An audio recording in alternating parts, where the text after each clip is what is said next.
Assalamualaikum warahmatullahi wabarakatuh. Perkenalkan, nama saya Nur Hikmaer dari kelas PJKRK dengan NIM 2203015011201.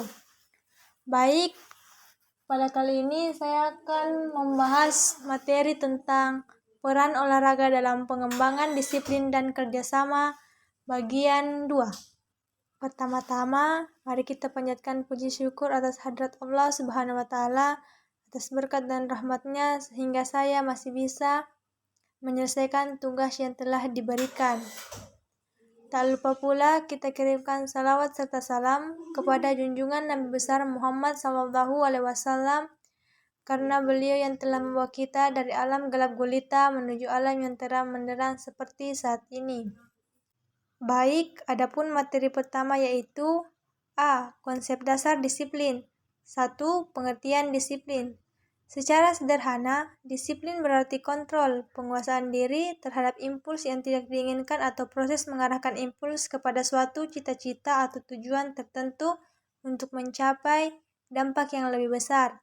Prinsip mengontrol diri sendiri merupakan hal yang penting dalam disiplin. 2. Klasifikasi disiplin. A. Disiplin diri. Disiplin diri adalah disiplin yang ditanamkan atas dasar pemahaman dan kesadaran yang lebih mendalam untuk menghargai dan mematuhi segala nilai, norma, dan kaidah yang berlaku, tanpa peduli terhadap ada tidaknya pengawasan, sanksi, hukuman, atau penghargaan. B. Disiplin semu adalah sikap atlet yang tampaknya selalu patuh dan menurut perintah, tetapi tidak disertai kesediaan psikologis dan tidak disertai kesadaran untuk melakukan perintah-perintah, maka pada saat pengawasan dan sanksi-sanksi kendor, porak-poraklah segala ketentuan dan peraturan. 3. Mekanisme menumbuhkan disiplin dalam olahraga.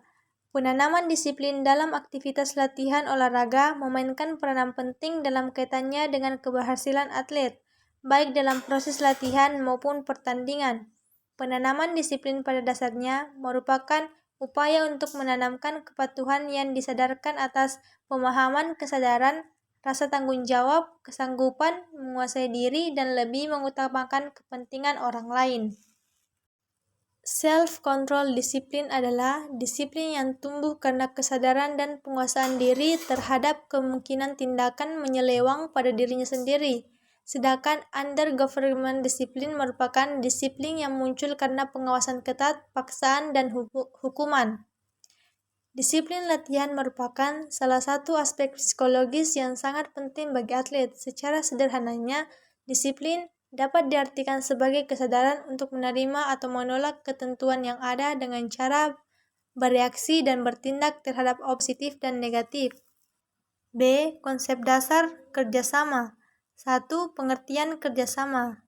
Kerjasama atau cooperation adalah gejala saling mendekati untuk mengurus kepentingan bersama dan tujuan bersama atau Pollack 1985. Kebalikan kerjasama adalah pertentangan. Kedua istilah ini merupakan dua sifat yang dapat dijumpai dalam seluruh proses sosial masyarakat, di antara individu dengan individu, kelompok dengan kelompok, dan individu dengan kelompok. 2. Persyaratan kerjasama. Proses kerjasama agar dapat terrealisasi sesuai dengan harapan, maka dibutuhkan syarat-syarat tertentu antara lain: A. Kerjasama harus didasari oleh kepentingan yang sama. Kerjasama akan terjalin jika didasari oleh adanya kepentingan yang sama yang ingin dicapai oleh semua anggota. B. Kerjasama harus didasari oleh prinsip keadilan, artinya setiap orang yang ikut bekerja sama memperoleh imbalan yang sesuai dengan kontribusinya dalam pelaksanaan suatu kegiatan kerjasama. 3. Jenis kerjasama. Jenis kerjasama dapat ditinjau dari beberapa aspek antara lain: A. Kerjasama ditinjau dari status pelaku kerjasama, dibedakan menjadi kerjasama setara dan tidak setara. B. Kerjasama ditinjau dari proses kerjanya, dapat dibedakan menjadi kerjasama koaksi, kerjasama suplementer, dan kerjasama diferensiasi. Kerjasama ditinjau dari pelaku kerjasama.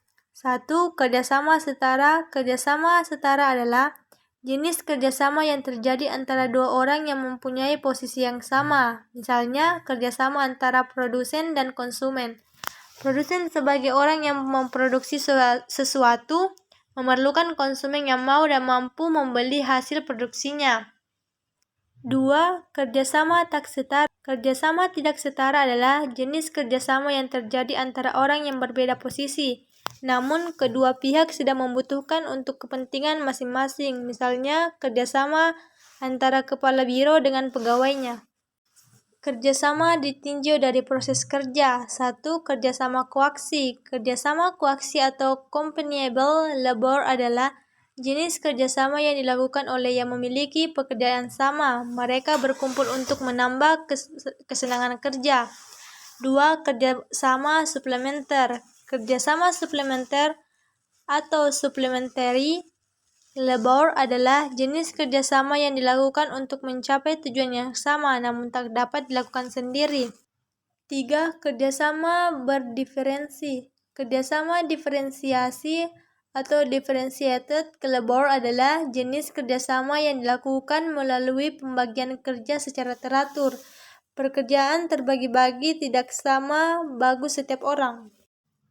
Ada juga pembagian kerjasama berdasarkan ruang lingkupnya, yaitu A. Kerjasama internal adalah kerjasama dalam lingkungan kelompok atau masyarakat yang bersangkutan.